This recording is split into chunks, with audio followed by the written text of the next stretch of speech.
কি করছো? এই তো কুইশোনার জন্য চিকেন স্যুপ করছি। আরে ও সারাদিন সকাল থেকে কিচ্ছু খায়নি, জানো?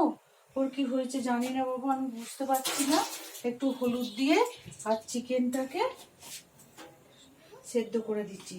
যদি চিকেনটা না খায়, চিকেনটাকে ভালো করে কচলে, ছোট ছোট করে কচলে নেবো, নিয়ে ওটাকে একদম ওই স্যুপটা যে থাকবে ওটাকে চামচে করে খাইয়ে দেবো ভাবছি। সকাল থেকে না খেয়ে রয়েছে কুইশোনা আমার, বুঝেছো?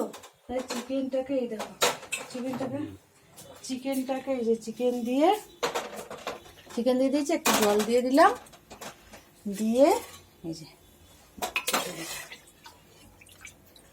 চিকেন দিয়ে দিয়েছি আর হলুদ দিয়েছি, জল দিয়েছি। যেটা সেদ্ধ হয়ে গেলে চিকেনটাকে ওর মধ্যে কচলে চামচে করে খাইয়ে দেবো ভাবছি।